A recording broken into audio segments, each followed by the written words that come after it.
สวัสดีครับพี่น้องประสุขสุคนเนาะมื้อนี้บ่ยอดกะมีโอกาสพี่น้องจะมาลิ้นเนาะมาลิ้นนำน้องมนต์นั่นก็คือแฟนของบ่าวต้นเนาะตอนนี้ก็จะมาสอบถามเรื่องราวชีวิตของเพิ่นเนาะเส้นทางหัก3ปีของเพิ่นก่อนเริ่มที่จะเป็นผัวเมียกันเพิ่นว่าเพิ่นมีความเป็นมาแบบใดนะมื้อนี้บ่ยอดก็อยากสอบถามเพิ่นเนาะสวัสดีครับน้องมนต์ครับ สบายดี สวัสดีค่ะ ซึ่งว่าวันนี้ไอ้มาแวะลิ้นนะมาแวะลิ้นก็จะเพราะว่าบ่เคยถ่ายน้องมนต์จักเทื่อนะแต่มานี่คือแบบว่าถ่ายผู้เดียวแบบนี้นะคือว่าอยากถามเรื่องความรักอะนะตอนที่แบบว่าเริ่มจีบกันใหม่ๆนะกับบ่าวต้นนะอันนี้บ่ยอดบ่ได้บอกบ่าวต้นนะพี่น้องบ่ได้บอกบ่าวต้นว่าจะมาถ่ายเมียเพิ่นบ่ได้บอกคือว่า เป็นอะไรความรักที่แรกนะเพิ่นมาจีบเพิ่นจีบบ่ได้เพิ่นมาจีบจ้ะนะเพื่อนกินแบบว่าแม่ว่าเชิงจีบแบบหยอกหันนะหยอกต่างคนต่างหยอก อ่าว่าได้เชิงว่าจีบเพิ่นหามายอกเจ้ามาแม่นที่แรกหันหยอกอ้ายก่อน อืมบัดนี้เพราะว่าอ้ายมาเฮ็ดงานก่อนเด้ค่อยไปมาตำหลังค่อย อืม หยอกอ้ายก่อนที่แรกอ้ายค่อยกับไอ้ต้นหันหยอกกันต่างคนต่างหยอกทีนี้ค่อยมาอยู่นำอ้ายนี่แบบไอ้ต้นก็เลยหยอกอ้ายค่อยว่าเซลใส่น้องสาสินะ อืมอายุจักปีเข้ามาตอนนั้น ตอนนั้นบอกประมาณ17 ปีนะเออแต่ต้นนี้ว่าจักปีตอนนั้น38 39เนาะแม่น อื ประมาณนั้น มแล้วเพิ่นหลังจากที่เข้ามานี่เพิ่นฮู้จักกับเจ้าหั่นน่ะเพิ่นเฮ็ดวิธีใดเจ้าจังใจอ่อนคบกับเพิ่นหั่นน่ะช่วงนั้นโควิดบ่มีเงินข่อยบ่มีเงินอ๋อเพิ่นเลี้ยงเจ้าบ่หรือว่าจังได๋ข่อยลองใจยืมเงินแล้ว อ๋อเจ้าช่วงนั้นโควิดช่วงที่จีบกันเนาะแม่นบ่แม่นช่วงโควิดนำอืมที่แรกหันแบบว่าห้านมีละลายร้านอาหารปิดหั่นนะ อ่าข่อยก็เฮ็ดบางมื้อก็เฮ็ดงานบางมื้อก็บ่ได้เฮ็ดสลับกันเฮ็ดจังซี่เด้เออในช่วงโควิดก็เลยแบบตั้งลาวยอกหั่นแหละแบบหยอกซื้อเนื้ออยู่เนื้อกินมาให้สินะ อ๋อเอาใจใส่ แม่น เออ แล้วมาส่งหมูเพิ่นก็มาย่อ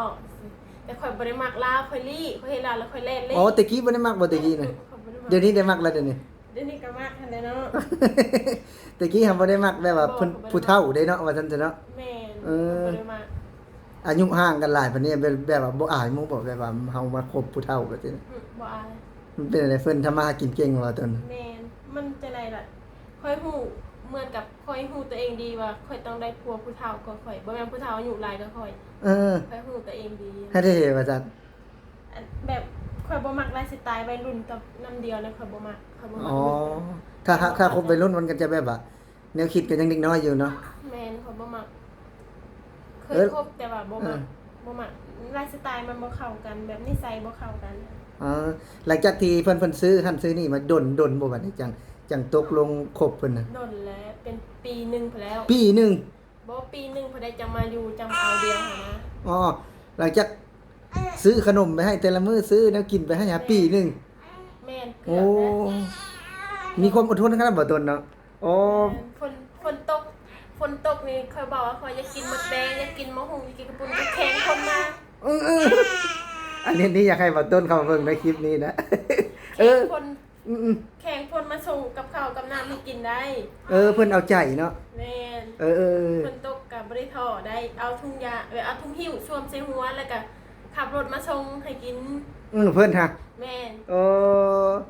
เฮ็ดมาแบบนั้นฮะปีหนึงเฮ็ดมาแบบนั้น เกือบฮอดปีน่ะ โอ้จังคบเดี๋ยวจังเป็นแฟนเดี๋ยวจังอยู่กินน้ำเดียวบัดนี้ แม่น เออ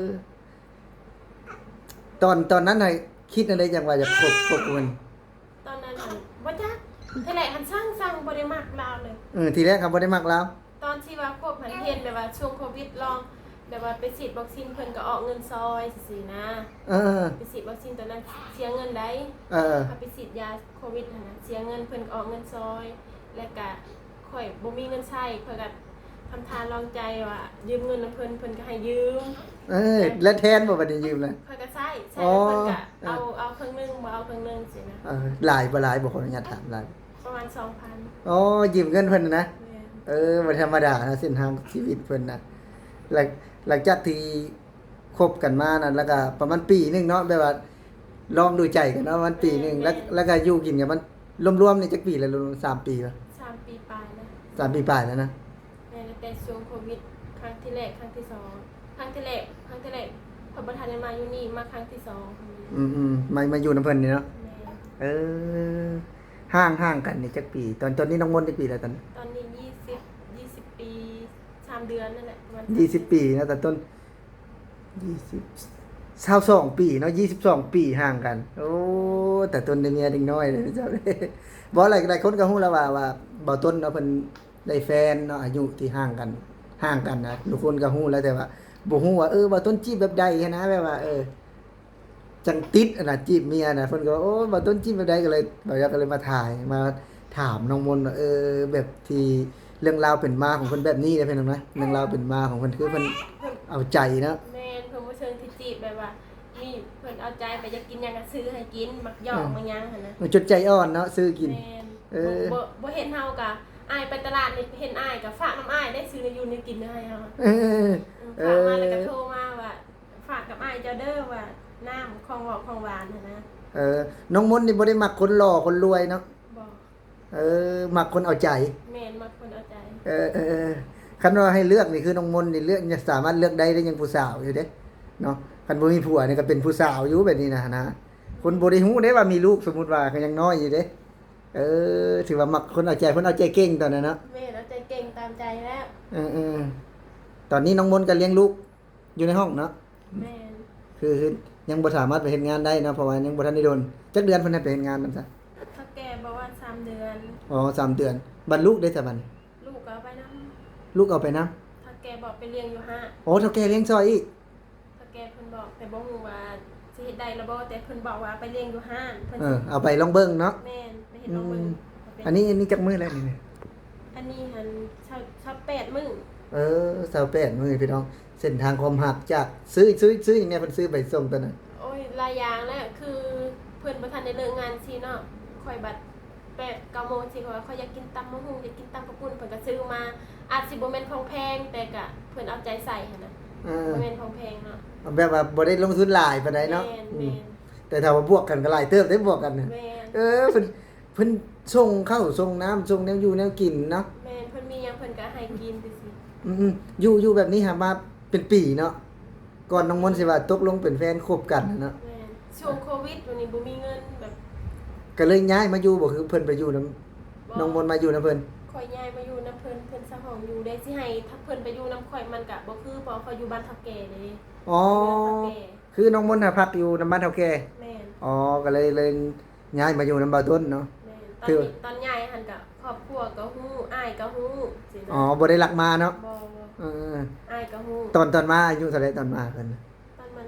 18นะ อ๋อ18 ปีนะตอนมานะพี่น้องมึงลูกเพิ่นก็เป็นตาสั่งแท้ๆเป็นตาฮัก ครอบครัวคำฮู้นะอ้ายก็ฮู้ เพิ่นน่ะไปจี้จนใจอ่อนเนาะ แม่น แต่กี้เขาบ่ได้มักเพิ่นเนาะ บ่ได้มักช่าง สั่งตะกี้เนาะ แม่นข่อยช่างก็เห็นลาวข่อยลี่ข่อยเห็นข่อยได้ยินเสียงรถลาวเนาะข่อยจื้อเสียงรถลาวข่อยก็แล่นลี่ เออ เล่นเข้าห้องน้ำอีหยังนำ เป็นจังจังแลนลี่แล้ว ข่อยสร้าง เรามักยอกบ่ แม่ละยอก เรายอกเรายอกแล้วก็ซื้อให้จนใจอ่อนเนาะสมมุติเนาะ เพิ่นไปแบกน้ำแข็งเพิ่นแบบว่าเฮ็ดงานเพิ่นยังเฮ็ดงานเสริมบ่ เออ ตอนแรกเพิ่นเฮ็ดงานเสริมเพิ่นก็มายอกมาหยัง เส้นทางหักเพิ่นคันแม่นบ่ต้นน่ะบ่ตื้อแบบว่าบ่อดทนน่ะคือจะบ่ได้คบกันเนาะ แม่นคือสิไม่ครบเพราะตอนนั้นก็มีคนคุยอยู่แล้ว ตอนนั้นมีคนคุยอีกนะ อ๋อ แล้วตัดสินใจเลิกกับผู้นั้นแล้วมาคบกับบ่ต้นเต็มตัวเลยนะแม่นบ่ แม่น เออคนที่บ้านได้ตอนคบตอนนั้นน่ะ ตอนนั้นบอกบ้านใกล้กัน อ๋อ บ้านใกล้กัน แต่เขาก็มาเฮ็ดงานอยู่ไทยสินะ อืม ก็บ่ได้เชิงว่าเลิกเขาคือแค่ข่อยขี้คร้านคุยข่อยเฮ็ดเวียกมันเมื่อยแล้วข่อยบ่คุย อ๋อ กับไอ้ต้นก็เลิกงานมากับบ่ได้เชิงว่าโทรคุยจีบกันเด้โทรหยอกกันซื่อๆแล้วโทรมาแล้วก็หยอก ไปหาอยู่ห้านเลย บ่น้อยบ่ได้ไปหากันดุเด้ อ๋อมีแต่เพิ่นพากเครื่องพากของไปให้ไปซิบ่ แม่น แนวอยู่แนวกินไปให้ แม่นเอาเนื้ออยู่ในกินให้ เอ้า แต่ว่าเชิงที่มาลงมายังนี่บ่เพิ่นบ่ได้มาได้เพราะเพิ่นก็เกรงใจได้ขอยอยู่นำเฒ่าแก่ อืมถือว่า3 ปีเนาะอยู่นํกันมาตอนนี้นะ แม่น หลังจากคันรวมตอนนั้นกับ4 ปีแล้วเนาะ แม่น รวมตอนเป็นฟิจิพุ่นนะ แม่น เพิ่นเป็นคนแบบนี้เด้อเพิ่นเลยเพิ่นเว้าว่าอันนั้นเพิ่นบ่ได้จีบเมียเพิ่นเว้าแล้วนี่ว่าเพิ่นจีบพี่น้องปีหนึงเนาะปีหนึงเต็มๆเนาะที่แบบว่า อาจสิเชิงว่าจีบนำก็ได้แล้วเพราะว่าเพิ่นซื้อนู่นซื้อนี่มาหั่นนะตื่นเฮาหั่นนะ จนเป็นปีเนาะ แม่นจนเฮาเห็นความดีเพิ่นก็เลย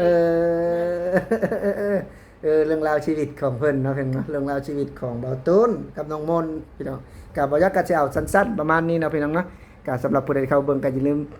ช่วยมาเป็นกำลังใจเนาะให้น้องเมษาแล้วก็น้องมนต์เบาตุ้นเนาะเพื่ออยู่ในประเทศไทยเพราะว่าเพิ่นอยากให้ลูกเพิ่นได้เรียนอยู่ในประเทศไทยนะพี่น้องเพิ่นจะอยู่ในประเทศไทยเนาะถ้าเพิ่นเฮ็ดงานบ่ได้แล้วเพิ่นก็จะให้ลูกเพิ่นเรียนในประเทศไทยคือเก่านะเบาตุ้นเพิ่นก็จะให้เมียเพิ่นอยู่ในประเทศไทยพี่น้องก็สำหรับคลิปนี้เนาะบ่จักสิขอกล่าวคำว่าสวัสดีครับน้องมนต์ครับสวัสดีครับ